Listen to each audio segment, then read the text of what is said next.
Hi friends, BMW में आपका स्वागत है। उम्मीद है आप सब बहुत अच्छे होंगे। इस चैनल में हम एक एक करके मैथ और रीजनिंग के सारे इंपॉर्टेंट टॉपिक्स कवर अप करेंगे और मेरी पर्सनल गारंटी है 110% कि जो टॉपिक इस चैनल में कवर करवा दूंगा उसके बाद उस टॉपिक से रिलेटेड कॉम्पिटिटिव एग्ज़ाम में सारे कंसेप्ट मैं कवर करवा दूंगा और कॉम्पिटिटिव एग्ज़ाम में उस टॉपिक से या उस चैप्टर से रिलेटेड आपको कोई भी पेड लेक्चर्स देखने की ज़रूरत नहीं पड़ेगी। ठीक है, चलो हम स्टार्ट करने जा रहे हैं नंबर सिस्टम से। मेजॉरिटी ऑफ द स्टूडेंट्स को प्रॉब्लम होती है नंबर सिस्टम में क्योंकि इसके पेड लेक्चर्स अवेलेबल हैं। फ्री में डिटेल में बहुत कम चीज़ें अवेलेबल हैं। जगह एक प्लेटफॉर्म पे अवेलेबल नहीं है, कोई किसी लेक्चर में अवेलेबल है, कोई किसी टीचर का अवेलेबल है, कोई किसी प्लेटफॉर्म पे अवेलेबल है। तो इस प्लेटफॉर्म में आपको पूरा A to Z cover up हो जाएगा। अगर आपको स्पीड स्लो लग रही हो तो आप फास्ट फॉरवर्ड कर लेना, यूट्यूब पे फैसिलिटी अवेलेबल होती है फास्ट फॉरवर्ड करने की। ठीक है, सबसे पहले देख लेते हैं नंबर सिस्टम। ये कोई एक चैप्टर नहीं है, ये 3-4 या फिर आप ये कह लो मल्टीपल चैप्टर्स को कंबाइन करके बनाया गया है। कौन कौन से चैप्टर्स को? एक यूनिट डिजिट है। कौन कौन से चैप्टर हैं आप लिख लेना साइड में, ये हम कवर करेंगे नंबर सिस्टम में। यूनिट डिजिट हो गया, दूसरा आपका फैक्टर हो गया, तीसरा आपका आ गया ट्रेलिंग ज़ीरो। ये फ़िलहाल आप नाम नोट कर लो।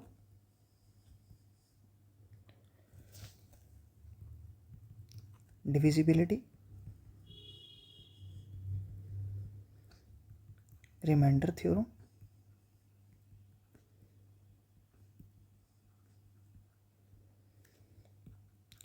HCF एलसीएम नंबर सिस्टम का पार्ट होता भी है, नहीं भी होता। मैं पर्सनली इसको नंबर सिस्टम में ही इंक्लूड करता हूँ, HCF एंड LCM।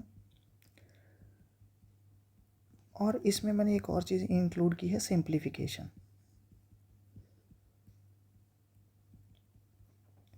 ठीक है, तो ये सारे चैप्टर्स या फिर ये टॉपिक कह लो, ये नंबर सिस्टम में आते हैं। इनमें से कुछ आते हैं, कुछ नहीं आते, कुछ मैंने पर्सनली इंक्लूड कर दिया है इसमें। जैसे HCF LCM नंबर सिस्टम में नहीं रखते हैं, उसको अलग रखते हैं। ठीक है, बट मैंने इंक्लूड कर दिया। तो ये सारे टॉपिक्स हम इस पूरे नंबर सिस्टम के चैप्टर में या फिर ये कह लो पार्ट में कवर करना है। ठीक है, तो स्टार्ट हम करेंगे बिल्कुल लास्ट वाले टॉपिक से, सिंप्लीफिकेशन। क्योंकि हर एग्ज़ाम में सिंप्लीफिकेशन का मिनिमम एक क्वेश्चन तो आता ही आता है। अगर मैं बात करूं कि चाहे यूनिट डिजिट से ना आए, फैक्टर से ना आए, ट्रेलिंग ज़ीरो से ना आए, HCF LCM और सिंप्लीफिकेशन से एक क्वेश्चन कंपलसरी है, आएगा ही आएगा और आता भी है। आप PYQ चेक कर लेना, उसमें आते ही हैं। ठीक है, तो सिंप्लीफिकेशन स्टार्ट करने से पहले भी हम नंबर सिस्टम की डेफिनेशन को समझते हैं कि नंबर सिस्टम में कौन कौन से नंबर आते हैं। आपको एक डेफिनेशन क्लियर होनी चाहिए। जैसे इन फ्यूचर अगर मैं आपको बोल दूं कि कॉम्पोजिट नंबर, तो आपके माइंड में पता होना चाहिए कि कॉम्पोजिट नंबर होते क्या हैं। अगर मैं वर्ड बोल दूं प्राइम नंबर, ठीक है, या फिर अगर मैं वर्ड बोल दूं नेचुरल नंबर या होल नंबर, तो आपको ये डेफिनेशंस ना ऑलरेडी पता होनी चाहिए। तो ये सारी डेफिनेशन का एक चार्ट बनता है। आप इसको फ्लो चार्ट कह सकते हो या ट्री कह सकते हो। वो ट्री अब हम इस लेक्चर में कवर अप करते हैं कि नंबर सिस्टम में अलग अलग डेफिनेशंस किस किस नंबर की क्या क्या होती हैं। ठीक है, तो देखो दुनिया जहान का कोई भी जो नंबर होता है ना, उसको हम बोलते हैं वो एक कम्प्लेक्स नंबर है। कौन सा नंबर है? Complex number. दुनिया जहान का कोई भी नंबर होता है वो एक कम्प्लेक्स नंबर होता है। अब आपके दिमाग में आएगा ये कम्प्लेक्स नंबर होता क्या है? कम्प्लेक्स नंबर वो नंबर होता है जिसको हम x प्लस आयोटा y की फॉर्मेट में लिख सकते हैं। ठीक है, ये जो उल्टा i है, एक सेकेंड, इसको मैं रेड कलर के पेन से लिख देता हूँ, x प्लस आयोटा y। इस उल्टे i को हम बोलते हैं आयोटा। उल्टा i कह लो या उल्टा j कह लो, इसको हम बोलते हैं आयोटा। ग्रीक सिंबल है, जिन बच्चों ने नॉन मेडिकल की होगी उनको पता होगा ये आयोटा क्या होता है। ठीक है, किसी भी नंबर को अगर आप इस तरीके से लिख सकते हो तो वो नंबर कॉम्प्लेक्स नंबर होता है। और दुनिया जहान में हम सभी नंबर को, हर एक नंबर को इस तरीके से लिख सकते हैं। कैसे? जैसे अगर आप कोई नंबर बोलते हो कि सर नंबर 5 है, 5 को तो हम ऐसे नहीं लिख सकते हैं। लिख सकते हैं, 5 को मैं ऐसे लिख सकता हूँ, 5 प्लस आयोटा इंटू ज़ीरो। ठीक है, तो जब मैं कंपेयर करूँगा तो x की जगह 5 आ गया, y की जगह 0 आ गया और आयोटा की जगह आयोटा है ही है। मतलब 5 को मैंने कैसे लिख दिया? x प्लस आयोटा वाई के फॉर्मेट में लिख दिया, और जब इस फॉर्मेट में मैंने लिख दिया तो ये क्या बन गया, एक कॉम्प्लेक्स नंबर बन गया। ठीक है, जैसे 5 की जगह आप कोई और नंबर ले लो, -7। ठीक है, तो -7 है तो -7 को मैं ऐसे भी तो लिख सकता हूँ, -7 प्लस आयोटा इंटू 0, लिख दिया। ठीक है, तो इस बार x की जगह क्या आ गया, -7, और y की जगह 0 ही है, आयोटा की जगह आयोटा है, मतलब -7 को भी मैंने इस तरीके से लिख दिया, x प्लस आयोटा वाई। ठीक है, इट मीन्स दुनिया जहान के किसी भी नंबर को मैं x प्लस आयोटा वाई की फॉर्मेट में लिख सकता हूँ, चाहे वो नंबर पॉजिटिव हो, नेगेटिव हो, पॉइंट्स में हो, कुछ भी हो। ठीक है, और x प्लस आयोटा वाई को हम क्या बोलते हैं, इसी फॉर्मेट को हम क्या बोलते हैं, कॉम्प्लेक्स नंबर बोलते हैं। ठीक है, बात क्लियर होगी आपको, आई थिंक। ठीक है, तो दुनिया जहान के जितने भी नंबर हैं वो सारे के सारे क्या होते हैं, कॉम्प्लेक्स नंबर होते हैं। मतलब आप ये कह लो, ये नंबर सिस्टम में जितने भी नंबर्स हैं उनका ये गॉड फादर है। ठीक है, जैसे सभी भगवानों के भगवान होते हैं भगवान विष्णु, उसी तरीके से ये सभी नंबर का बाप कह लो, वो कॉम्प्लेक्स नंबर है। ठीक है, तो इसमें देखो दो पार्ट हैं आपके पास, है एक x और एक है आयोटा y। ठीक है, x वाले पार्ट को हम बोलते हैं रियल पार्ट, ध्यान से सुनना, x वाले पार्ट को हम बोलते हैं रियल पार्ट, और y वाले पार्ट को हम बोलते हैं, या फिर ये कह लो आयोटा वाले पार्ट को हम बोलते हैं इमेजिनरी पार्ट। x वाले पार्ट को हम बोलते हैं रियल पार्ट, और आयोटा के साथ जो भी आयोटा वाले हिस्से को हम बोलेंगे इमेजिनरी। ठीक है, अब इमेजिनरी पार्ट या फिर आयोटा वाला, और बेसिकली आयोटा होता क्या है मैं आपको बता देता हूँ। आयोटा होता है रूट ऑफ -1। ठीक है, आपने कभी भी मतलब नॉन मेडिकल से पहले 10वीं तक, 10th क्लास तक आपने कभी भी नेगेटिव का रूट नहीं सुना होगा, क्योंकि नेगेटिव का रूट 10th तक हमें पढ़ाया भी नहीं जाता। 10th के बाद अगर आपने गलती से 10th में अच्छे नंबर ले लिए, ठीक है, तो रिश्तेदार और पड़ोसी आपको नॉन मेडिकल दिलवा देंगे, और उसके बाद आपकी दुनिया बदल जाएगी। और जब दुनिया बदल जाएगी तो आपको पता चलेगा कि हाँ, ऐसी चीज़ें भी एग्जिस्ट करती हैं। ठीक है, तो आयोटा बेसिकली होता क्या है, नेगेटिव ऑफ रूट। ठीक है, रूट के अंदर -1, -1। ठीक है, तो ये इमेजिनरी पार्ट होता है, इसको ये सिलेबस का पार्ट नहीं है, इमेजिनरी पार्ट बोलते हैं, और ये हमारे कॉम्पिटिटिव एग्जाम में सिलेबस में नहीं है। तो जो चीज़ सिलेबस में नहीं है उसको हम डिस्कस भी नहीं करते हैं, क्यों टाइम वेस्ट करना। ठीक है, अब मैं खामखा आपको इमेजिनरी पार्ट बताऊँ, ऐसा होता है, ये होता है, फलाना ढिमकाना, जब वो चीज़ सिलेबस में नहीं आ रही है तो उसको कवर अप नहीं करते हैं हम। ठीक है, हम सिर्फ काम की चीज़ें करेंगे और उसके अलावा फालतू चीज़ें नहीं करेंगे। तो जो इमेजिनरी है वो सिलेबस में नहीं है, तो आप इसको इग्नोर कर दो, इसको इग्नोर कर दो जैसे वो आपको इग्नोर करती है। तो बचा क्या हमारे पास, रियल पार्ट। ठीक है, तो अब ये पार्ट कह लो या फिर आप ये कह लो रियल नंबर। रियल पार्ट को हम रियल नंबर भी बोलते हैं, और इमेजिनरी पार्ट को हम इमेजिनरी नंबर भी बोलते हैं।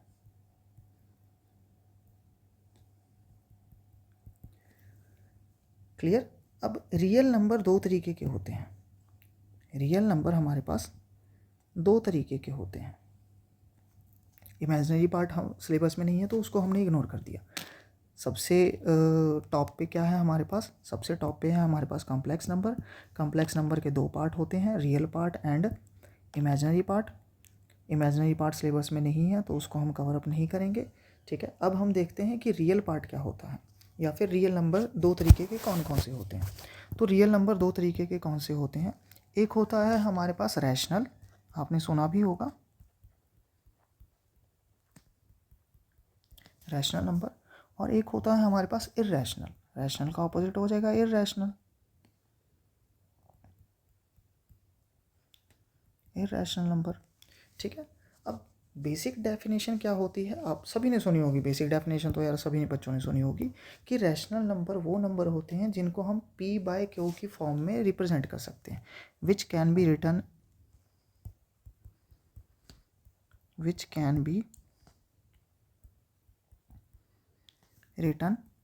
इन p/q फॉर्मेट, जिसको p/q की फॉर्मेट में लिखा जा सकता है। और q जो है वो 0 के इक्वल नहीं होना चाहिए, q is not equal to 0। ठीक है, तो जिस नंबर को हम p/q की फॉर्मेट में लिख सकते हैं वो नंबर क्या होता है हमारे पास, रैशनल नंबर होता है। ठीक है, जिसको हम नहीं लिख सकते वो रैशनल नहीं होगा, सीधी सी बात। जिसको लिख सकते हैं वो रैशनल, जिसको नहीं लिख सकते वो इर्रेशनल। ठीक है, अब चेक करते हैं इसकी एग्जांपल क्या क्या होंगी, किस किस को हम लिख सकते हैं। ठीक है, किसी भी नंबर को लिख सकते हैं। फॉर एग्जांपल आप ये कह लो 5/3, 1/3। ठीक है, आप सिंपल 7 भी लिख सकते हो। देखो अगर मैंने सिंपल को एक नंबर लिखा 7, तो अगर न्यूमरेटर में सिर्फ 7 लिख दिया, डिनोमिनेटर में कुछ नहीं है, देखो अगर डिनोमिनेटर में कुछ नहीं है तो उसके नीचे 1 तो होगा। अगर डिनोमिनेटर में कुछ नहीं है तो उसके नीचे 1 तो होगा। ठीक है, तो ये बन गया P/Q, जहाँ P की वैल्यू 7 आ गई और Q की वैल्यू 1 आ गई। ठीक है, तो अगर अकेला 7 भी लिखा जाए तो भी वो P/Q की फॉर्मेट ही होती है, डिनोमिनेटर में बस 1 आ जाता है। वो 1 डिनोमिनेटर में लिखा ना लिखा मैटर नहीं करता, तो उस वजह से हम उसको इग्नोर ही कर देते हैं। ठीक है, नेगेटिव में हो सकता है जैसे -1/2, -5/7, कुछ भी हो सकता है। ठीक है, तो जिस नंबर को आप कोई नेगेटिव नंबर हो सकता है, -4 ले लो। ठीक है, अब -4 है, आप कहोगे सर ये P/Q तो है नहीं, डिनोमिनेटर में तो कुछ नहीं है। अरे डिनोमिनेटर में कुछ नहीं है, 1 तो होगा। -4 है, डिनोमिनेटर में 1 तो होगा। तो जब डिनोमिनेटर में 1 आ गया तो बन गया P/Q। ठीक है, और डिनोमिनेटर में 1 लिखा ना लिखा मतलब तो सेम ही रहेगा, 4 -4 ही रहेगा। ठीक है, तो जिस नंबर को हम P/Q की फॉर्मेट में लिख सकते हैं वो रैशनल होता है, और जिसको नहीं लिख सकते वो इर्रेशनल होता है, which cannot be written in P/Q form, which can't be written in P/Q format. जिसको हम P/Q की फॉर्मेट में नहीं लिख सकते हैं वो हो गया हमारे पास इर्रेशनल। अब किस किस नंबर को हम P/Q की फॉर्मेट में नहीं लिख सकते हैं? रूट वाले नंबर को आप P/Q की फॉर्म में नहीं लिख सकते हो।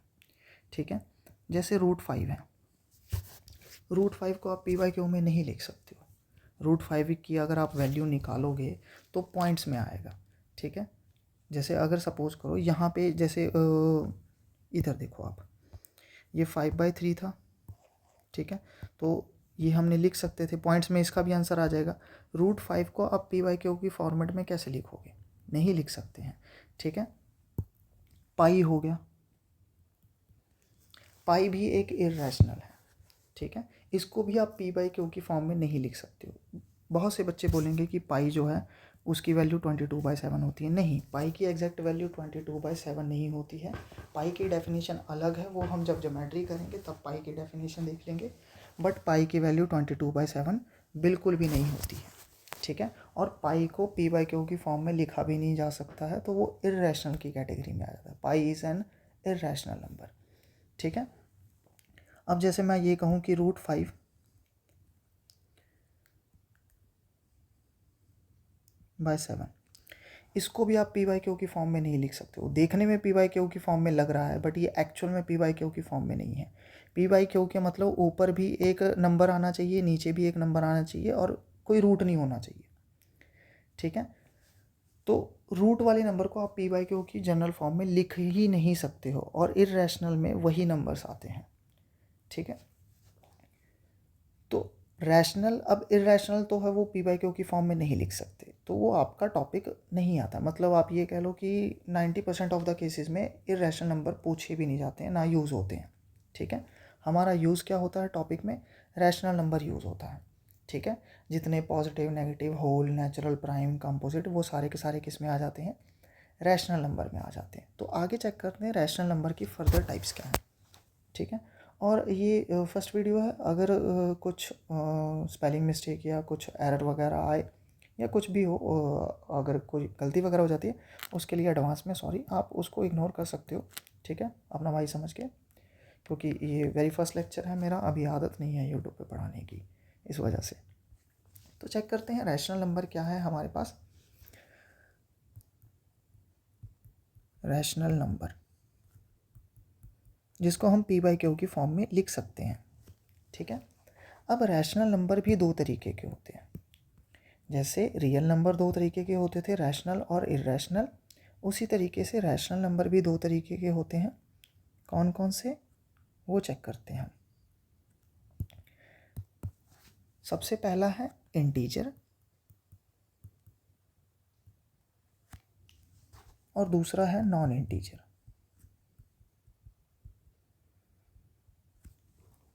ठीक है, सिंपल सोबर लैंग्वेज में अगर मैं बताऊं दोनों में फ़र्क क्या है, तो एक सिंपल लैंग्वेज में बोलूँगा आपको फ़र्क पता चल जाएगा। इंटीजर होते हैं जिनमें पॉइंट्स नहीं आता, बिना पॉइंट वाले नंबर। ठीक है, इसको मैं लिख देता हूँ हिंदी में, बिना पॉइंट्स वाले नंबर,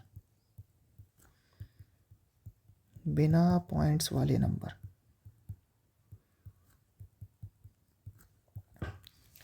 ठीक है, बिना पॉइंट्स वाले नंबर जिसमें कोई भी पॉइंट नहीं आ रहा है। ठीक है, जैसे अगर एग्जांपल मैं लूँ 3, 4, -4, -8, 12/3। अब आप कहोगे सर 12/3 इसको हमने लिख दिया, तो अब देखो 12/3 को कटिंग करेंगे तो 4 ही तो बनेगा, तो कोई पॉइंट तो आया नहीं। ठीक है, क्लियर। तो जिन नंबर्स में कोई पॉइंट ना आ रहा हो, या फिर यह कह लो जिनका डिनोमिनेटर 1 हो, ठीक है, उसको हम बोलते हैं इंटीजर। 0 हो गया, 0 भी एक इंटीजर की कैटेगरी में आता है, 0 में तो कोई पॉइंट होता नहीं है। जिनका डिनोमिनेटर 1 होगा, ठीक है, वो सारे के सारे क्या होंगे, इंटीजर होंगे। क्लियर, जिनका डिनोमिनेटर 1 होगा, देखो इन सभी में अगर आप चेक करो तो 3 है, तो 3 का नीचे डिनोमिनेटर 1 हो गया, 4 के नीचे डिनोमिनेटर 1 हो गया, -4 के भी नीचे डिनोमिनेटर 1 हो गया। तो जिनका डिनोमिनेटर 1 हो गया, या फिर जिनमें पॉइंट्स नहीं आ रहा, पॉइंट्स किस में आएगा, जब हम डिवाइड करेंगे, लाइक 5/3 हो गया तो पॉइंट आ जाएगा, 3/4 हो गया तो पॉइंट आ गया, 8/7 तो पॉइंट आ गया, वो ये 1 पॉइंट समथिंग हो जाएगा ना, तो वो पॉइंट्स में चला जाएगा। ठीक है, तो वो इंटीजर नहीं कहलाएगा। बिना पॉइंट्स वाले नंबर इंटीजर होते हैं। या फिर दूसरी लैंग्वेज में, जिनका डिनोमिनेटर 1 हो। रैशनल नंबर वो होते हैं जिनको p/q की फॉर्मेट में लिखा जाता है, यानी ऊपर p होगा नीचे q होगा, न्यूमिनेटर बाय डिनोमिनेटर। तो जिनका डिनोमिनेटर 1 होगा, आप ऐसे भी बोल सकते हो, जिनका डिनोमिनेटर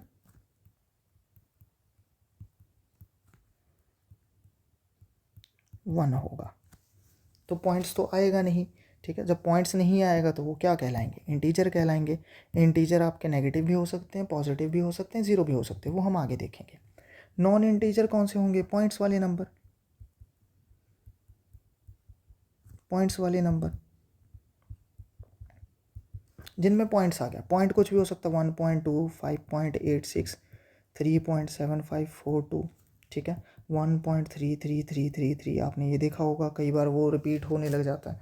ठीक है, 2.666666 वो रिपीट होने लग जाता है। ठीक है, तो इन सभी में पॉइंट्स आ गया।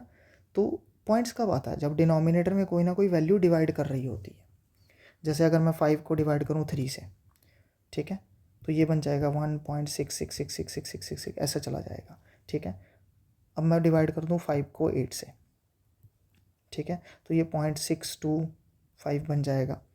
ठीक है, तो इस तरीके से जो पॉइंट्स वाले नंबर होते हैं, ठीक है, पॉइंट्स वाले नंबर के लिए डिनोमिनेटर में कुछ ना कुछ होना चाहिए 1 को छोड़ के, तभी तो वो डिवाइड करेगा और पॉइंट में कन्वर्ट होगा।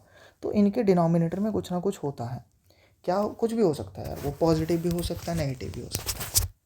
ठीक है, तो नॉन इंटीजर हो गए आपके पॉइंट्स वाले नंबर, या फिर इनको आप ये कह सकते हो डेसिमल वाले। ठीक है, डेसिमल वाले नंबर्स होते हैं वो आपके नॉन इंटीजर की कैटेगरी में आते हैं। ठीक है, अब इसके भी फर्दर टाइप्स होते हैं। सबसे पहले हम इंटीजर को देख लेते हैं, उसके बाद नॉन इंटीजर को देखेंगे, क्योंकि अगला जो सिंप्लीफिकेशन का आज हम करने जा रहे हैं, देखो सिंप्लीफिकेशन के भी आगे फर्दर टाइप्स हैं, वो हम टाइप्स आगे डिस्कस करेंगे। पहले हम इंटीजर को देख लेते हैं, फिर नॉन इंटीजर को देखेंगे। तो देखो, इंटीजर जो है वो 3 तरीके के होते हैं। रैशनल नंबर 2 तरीके के, इंटीजर, नॉन इंटीजर। इंटीजर भी 3 तरीके के होते हैं। कौन कौन से,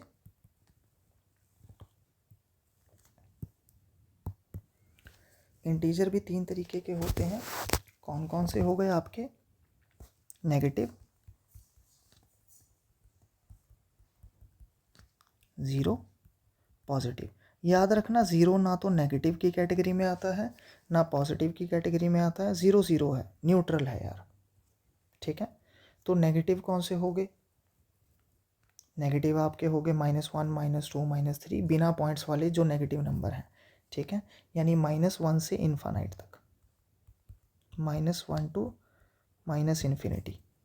ठीक है, देखो आपने 9th क्लास में ये नंबर लाइन तो ड्रॉ की होगी, यहाँ पे सेंटर में 0,0 होता था, इधर plus x axis minus y minus x axis plus y minus y. तो ये जो आपकी राइट हैंड साइड है ये प्लस में इन्फानाइट होती थी और ये लेफ्ट हैंड साइड है वो नेगेटिव में इन्फानाइट तक जाती थी। इन्फानाइट मतलब अनंत तक, जिसका कोई अंत नहीं होता। ठीक है, तो नेगेटिव इंटीजर्स कौन से हो गए? -1 से माइनस इन्फानाइट तक जितने भी हैं वो सारे के सारे नेगेटिव इंटीजर्स हैं। पॉजिटिव इंटीजर कौन से हो गए? 1 से लेके इन्फानाइट तक। क्लियर? और इसी के अंदर नेगेटिव, ज़ीरो और पॉजिटिव के अंदर ही, ठीक है, आपके कुछ अलग अलग नंबर्स आते हैं। कौन कौन से नंबर्स आ गए वो अलग अलग डेफिनेशंस में आते हैं, वो चेक करते हैं हम। नेगेटिव, ज़ीरो और पॉजिटिव को मिला के आगे फर्दर कुछ डेफिनेशंस हैं, वो कौन कौन सी हैं वो चेक करते हैं। सबसे पहले तो अगला हमारा डेफिनेशन आता है, इंटीजर के अंदर ही है होल नंबर। ठीक है, होल नंबर क्या है? एक इंटीजर है। और होल नंबर होते क्या हैं? ध्यान से सुनना मेरी बात। जो ज़ीरो से स्टार्ट हो, which starts from zero and ends up to infinity. जो ज़ीरो से स्टार्ट हो रहा हूँ, आप ये कह लो, हिंदी में अगर मैं बोलूँ, ज़ीरो से इन्फानाइट तक। ठीक है, होल नंबर ज़ीरो से स्टार्ट होते हैं, 0 1 2 3 4 अप टू इन्फिनिटी। ठीक है, और इसके बाद दूसरे डेफिनेशन आती है हमारे पास नेचुरल नंबर की। नेचुरल नंबर क्या होते हैं? ठीक है, मैं डेफिनेशन में ज़्यादा डीप में नहीं जा रहा, हम सिर्फ बेसिक डेफिनेशन ही करते हैं। अदरवाइज डेफिनेशन में बहुत, मतलब 2 घंटे का तो सिर्फ डेफिनेशन ही है, उतना करने की ज़रूरत नहीं। आपको मोटा मोटा आइडिया होना चाहिए। एग्जाम में आपसे डेफिनेशन थोड़ी ना पूछ रहा है यार, हमने बस वो क्वेश्चन पूछा है, सॉल्व करनी है, नंबर लेने हैं, जॉब लेनी है, ज़िंदगी बितानी है। ठीक है, और भी चीज़ें हैं लाइफ में करने के लिए। ठीक है, PhD नहीं करना ये मैथ्स में हमने। तो होल नंबर ज़ीरो से इन्फानाइट तक जो ज़ीरो से स्टार्ट होते हैं, नेचुरल नंबर जो 1 से स्टार्ट होते हैं, विच स्टार्ट्स फ्रॉम 1, एक से इन्फानाइट तक। होल नंबर 0 से इन्फानाइट तक होता है, नेचुरल नंबर 1 से इन्फानाइट तक। तो याद रखना, नेचुरल नंबर 1 से शुरू होता है, 1 2 3 4 5 अप टू इन्फिनिटी। ठीक है, ये जो उल्टा 8 बनाया है लेटा हुआ, वो इन्फिनिटी का सिंबल है। याद रखना, होल नंबर 0 से स्टार्ट होता है, नेचुरल नंबर हमारा 1 से स्टार्ट होता है। ठीक है, इसके बाद इसी में इंटीजर में ही, अभी मैं नॉन इंटीजर में नहीं आ रहा हूँ, इंटीजर की ही बात कर रहा हूँ मैं। इंटीजर में ही अगली डेफिनेशन आती है हमारी प्राइम नंबर की। इंटीजर में ही हमारी अगली डेफिनेशन आती है प्राइम नंबर की। ठीक है, तो देखो, प्राइम नंबर वो होते हैं जिनके एग्जैक्टली 2 फैक्टर हों। ठीक है, अ नंबर हैविंग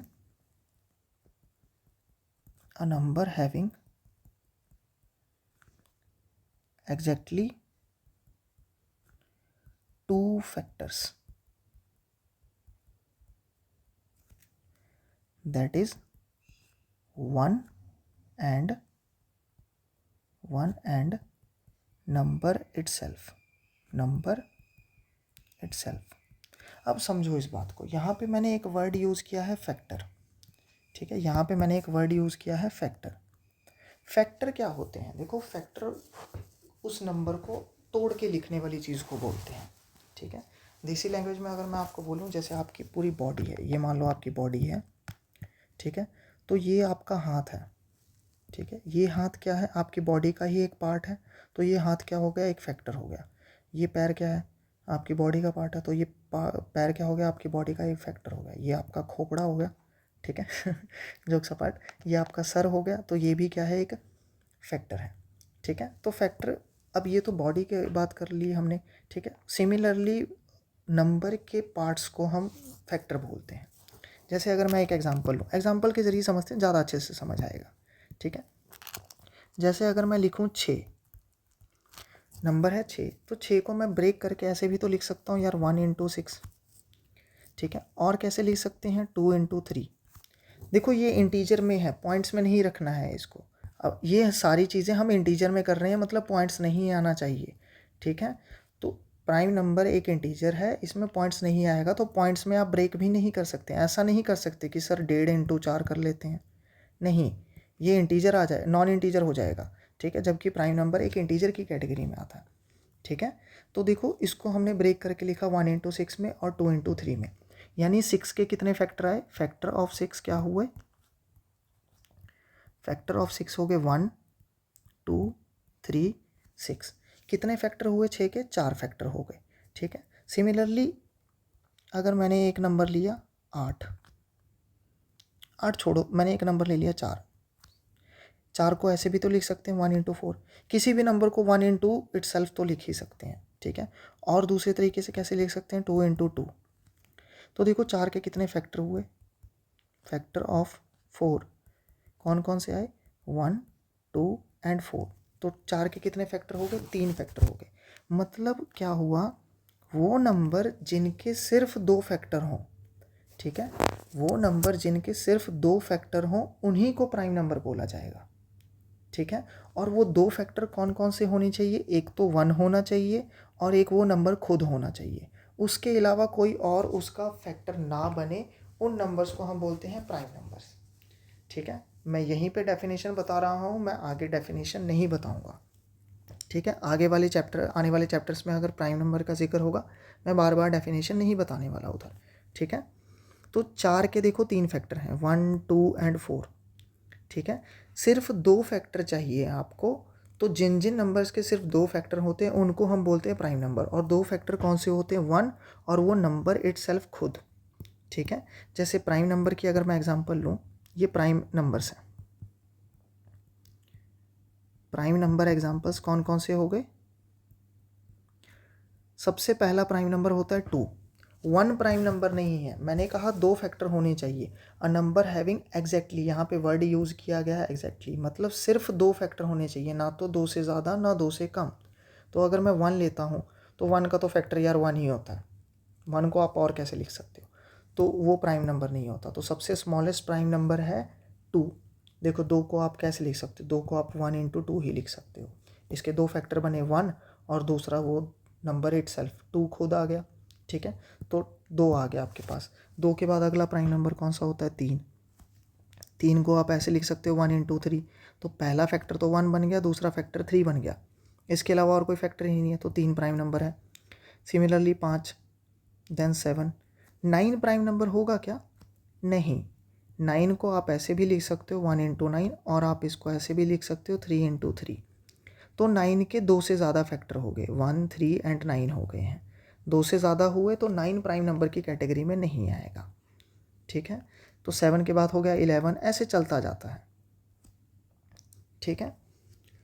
इसके बाद कुछ और चीज़ें इंपॉर्टेंट पॉइंट्स है प्राइम नंबर में जो आपको पता होनी चाहिए। ओनली इवन प्राइम नंबर कौन सा है, ओनली इवन प्राइम नंबर। अब देखो यार, ऑड नंबर इवन नंबर तो आपको पता होंगे, जो नंबर 2 से डिवाइड हो रहा है वो इवन होगा, जो नंबर 2 से डिवाइड नहीं हो रहा उसको हम ऑड बोलेंगे। इतनी बेसिक डेफिनेशन तो पता होनी चाहिए, ये सभी को पता होती है, ठीक है। जो 2 से डिवाइड होगा इवन, जो 2 से डिवाइड नहीं होगा वो ऑड, ठीक है।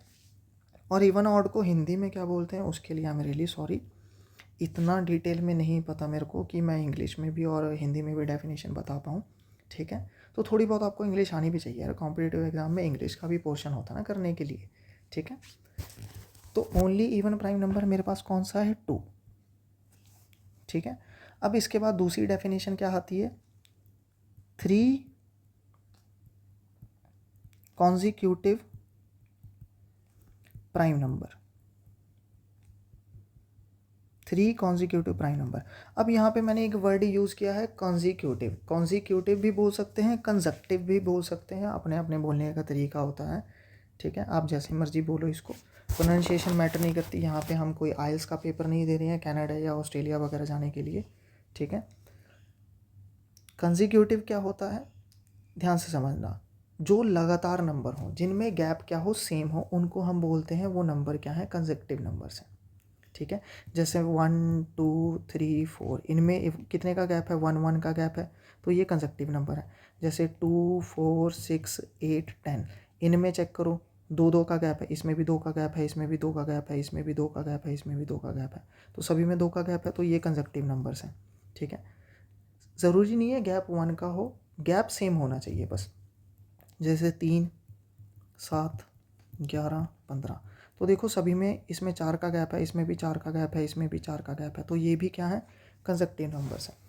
तो 3 कंसेक्टिव प्राइम नंबर्स कौन से हैं, इकलौते 3 कंसेक्टिव प्राइम। इसके बाद आपको कभी भी कंसेक्टिव प्राइम 3 तो नहीं दिखेंगे, 2 दिख जाएंगे, लेकिन 2 का तो वो मैटर नहीं करता, 3 कभी भी नहीं दिखेंगे आपको। तो कौन से 3 कंसेक्टिव प्राइम नंबर्स हैं, 3, 5 एंड 7। ठीक है, इसके अलावा कोई कंसेक्टिव प्राइम नंबर्स नहीं है। ठीक है, इसमें चेक करो 2 का गैप है 3 और 5 में, और 5 और 7 में भी कितने का गैप है, 2 का गैप है। तो सिर्फ 3 कंसेक्टिव प्राइम नंबर्स कौन से हैं, 3, 5 एंड 7। क्लियर हुआ। एक और इम्पॉर्टेंट चीज़ देखो, जो ग्रीन कलर के पेन से मैं लिखूंगा वो मोस्ट इंपॉर्टेंट चीज़ें होंगी। ठीक है, देखो अभी तक मैंने ग्रीन कलर का पेन कहीं नहीं यूज़ किया। ठीक है, वो कम्प्लेक्स नंबर के बॉक्स में बनाने के लिए यूज़ किया। अदरवाइज ग्रीन कलर के पेन में लिख रहा हूँ तो वो इंपॉर्टेंट है, आप नोट्स में बना लेना। फ्रॉम 1 to 50, 1 से लेके 50 तक कितने प्राइम नंबर होते हैं, टोटल 15 प्राइम नंबर्स आते हैं। 15 प्राइम नंबर्स आर देयर। 1 से लेके 50 तक 15 प्राइम नंबर होते हैं। 50 to 100, 50 से लेके 100 तक। ठीक है, 50 से लेके 100 तक 10 प्राइम नंबर होते हैं। एग्ज़ाम में आपसे डायरेक्ट पूछ लेगा तो आपको पता होना चाहिए। और 1 से लेके 100 तक, फ्रॉम 1 to 100, 25 प्राइम नंबर्स आती है।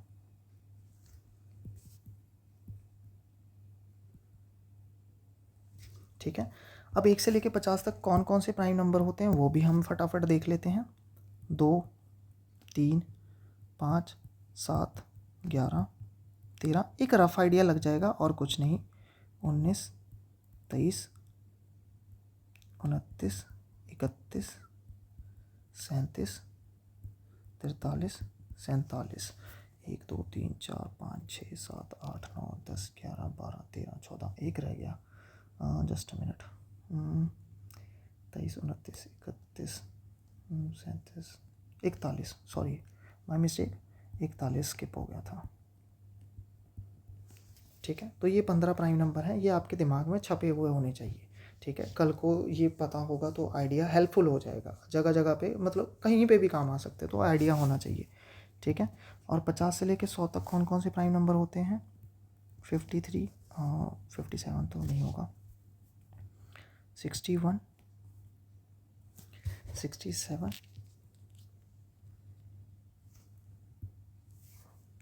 सॉरी 53 के बाद एक 59 भी आएगा, देन 61,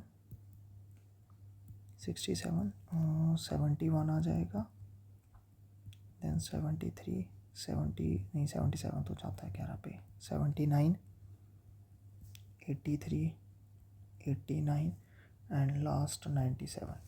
1, 2, 3, 4, 5, 6, 7, 8, 9, 10, हाँ 10। ये 10 प्राइम नंबर है 50 से लेके 100 तक। ठीक है, तो ये प्राइम नंबर की डेफिनेशन होती है। क्लियर, होप सो आपको क्लियर हो गया होगा। ठीक है, और हाँ एक और last cheese, format of prime number, मतलब प्राइम नंबर को किस तरीके से लिखा जा सकता है या किस तरीके का होता है। जैसे अगर मैं कहूँ कि कोई किसी नंबर का आपने स्क्वायर लिखना है तो वो हम कैसे लिखते हैं, एन स्क्वायर। एन की वैल्यू 1 रखोगे तो 1 स्क्वायर हो जाएगा, एन की वैल्यू 2 रखोगे तो 2 स्क्वायर हो जाएगा, एन की वैल्यू 3 रखोगे तो 3 स्क्वायर हो जाएगा।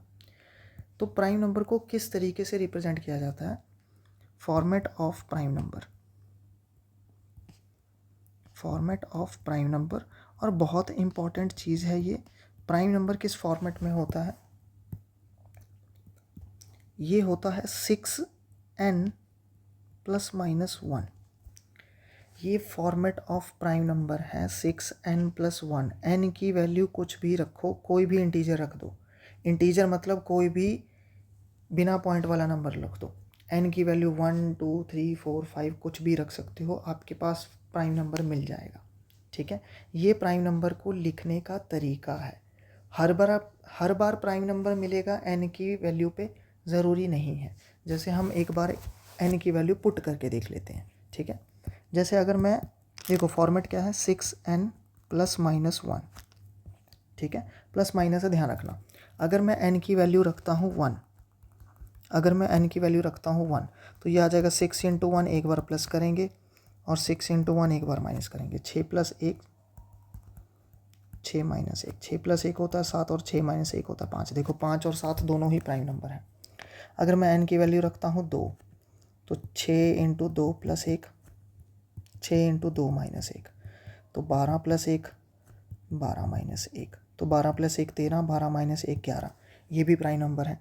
n की वैल्यू रख दो 3, तो 6 into 3 plus 1, 6 into 3 minus 1, 18 plus 1 18 minus 1 19 और 17, ये हो जाएगा।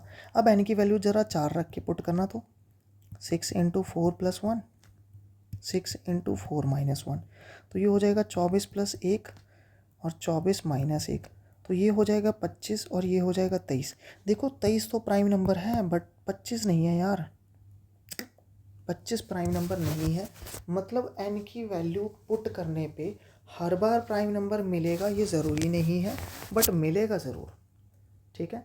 चाहे n की वैल्यू 5 रखो, 6 रखो, 7 रखो, हर बार प्राइम नंबर मिलेगा ज़रूरी नहीं है, बट मिलेगा ज़रूर, ठीक है। तो ये प्राइम नंबर की फॉर्मेट है, इस तरीके से प्राइम नंबर को लिखा जाता है, ठीक है। कल को काम आ जाएगा चेकिंग करने के लिए। जैसे अगर मैं बोल दूं आपको वो चलो जब आगे हम करेंगे तब चेक कर लेंगे उसको, ठीक है। अब प्राइम नंबर के बाद अगली डेफिनेशन आ जाती है हमारे पास कॉम्पोजिट नंबर।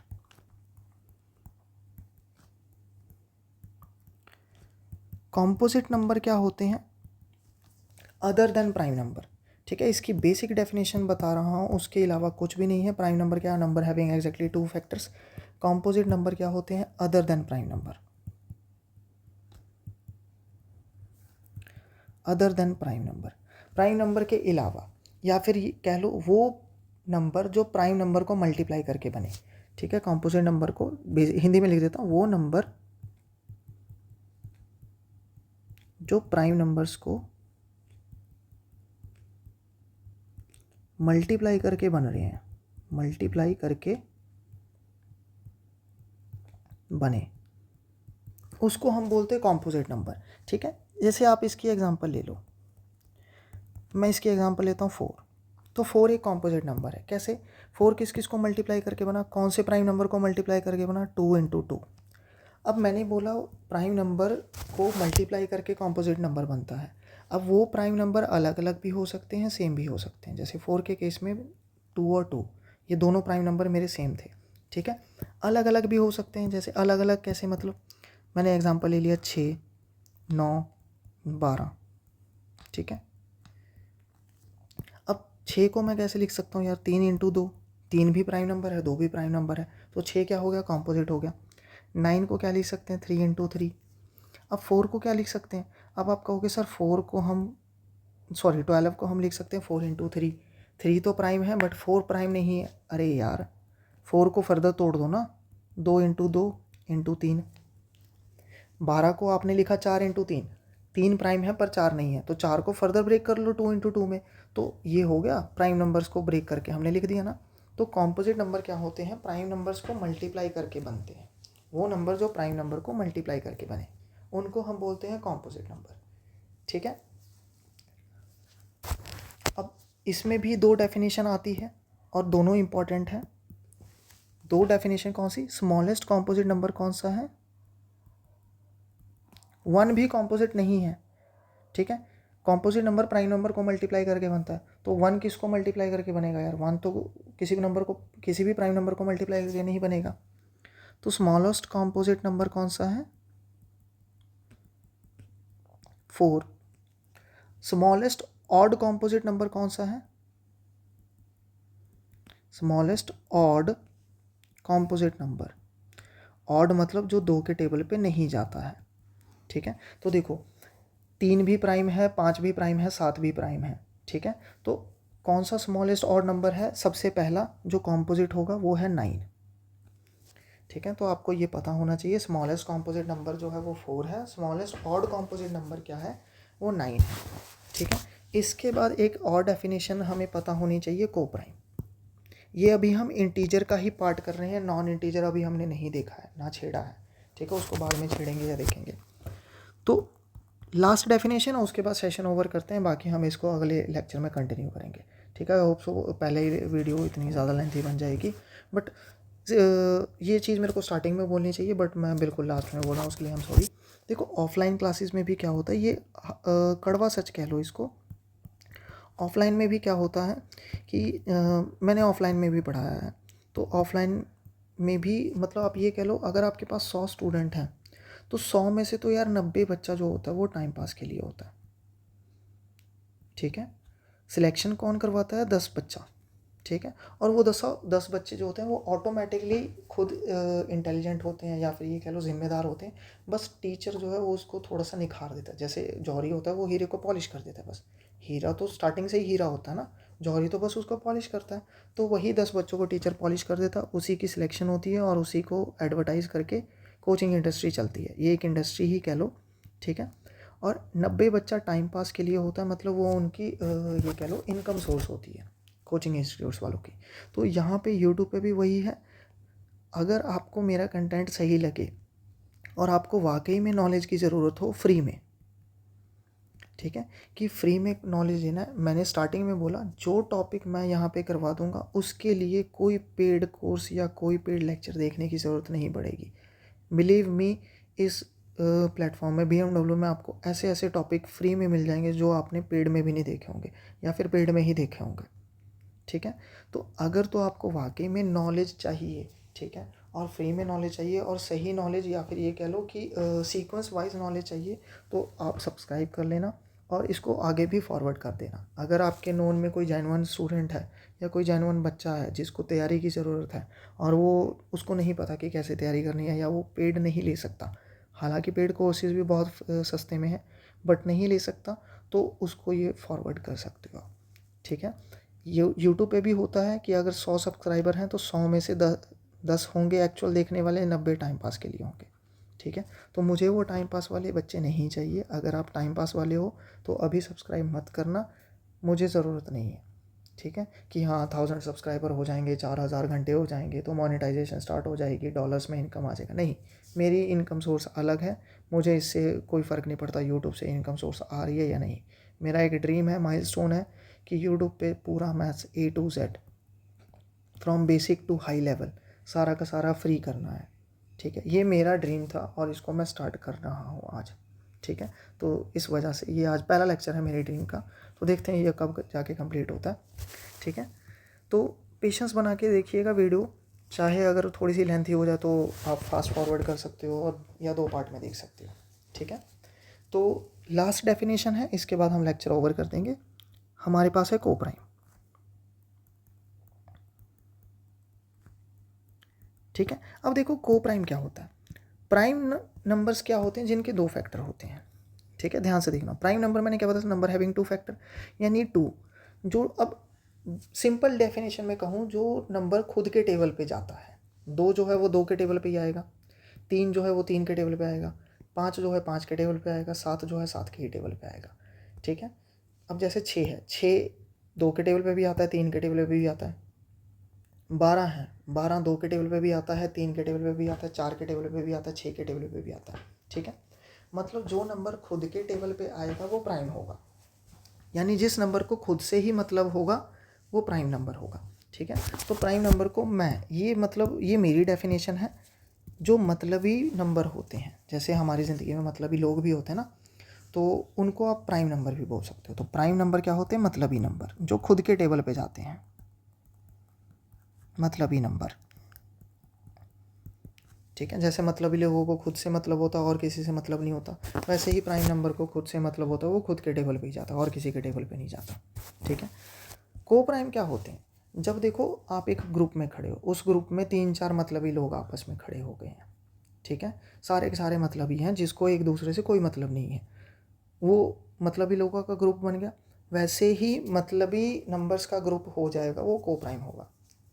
ये तो चलो एक स्टोरी टाइप है, एग्जाम्पल से समझते हैं। जो नंबर आपस में को प्राइम हो, जो नंबर आपस में प्राइम हो या फिर उनके बीच में कोई कनेक्शन ना हो, जो नंबर आपस में प्राइम हो, उनके बीच में कुछ भी कनेक्शन ना हो। ठीक है, जैसे बोलते हैं ना, दया कुछ तो गड़बड़ है, पता लगाओ क्या कड़ी है। ठीक है, उनके बीच में कोई भी कड़ी नहीं मिलनी चाहिए, कोई कड़ी, कोई चावल, कोई राजमा, कोई दाल नहीं मिलना चाहिए। ठीक है, जिनमें कुछ भी कॉमन ना हो, आप ये कह लो जो आपस में प्राइम हो, या और जिनमें कुछ भी कॉमन ना हो।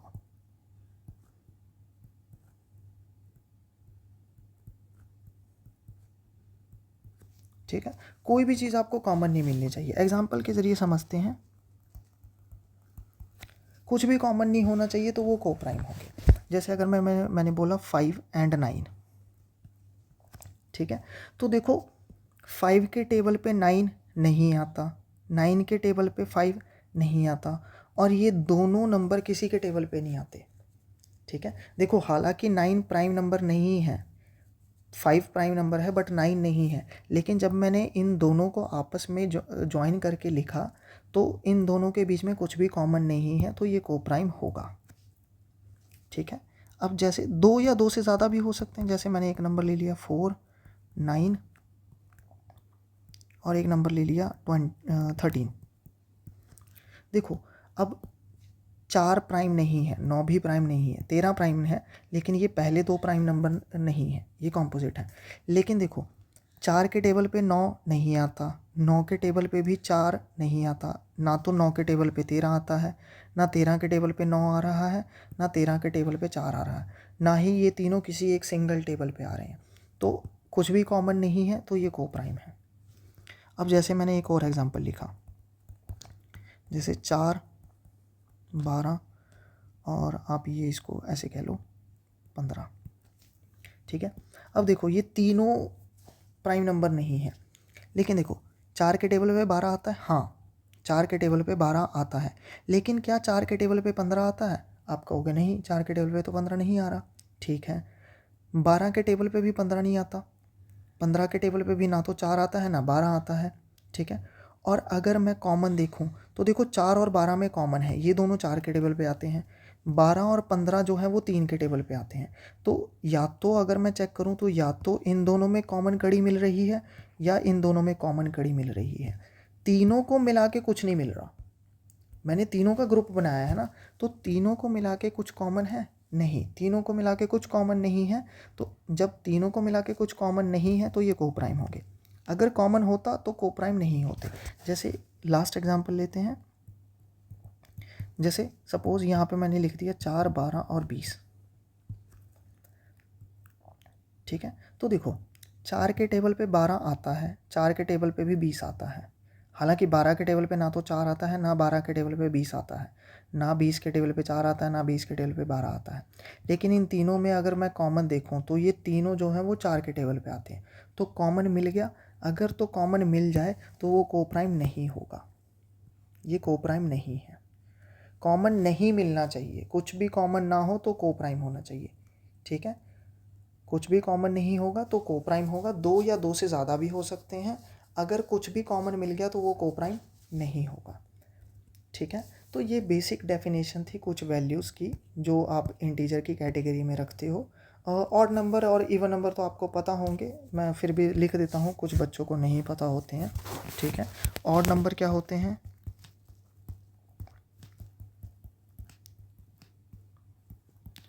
जो 2 के पहाड़े पे ना आए, 2 से डिवाइड ना हो, 2 से डिवाइड ना हो। इवन नंबर क्या होते हैं?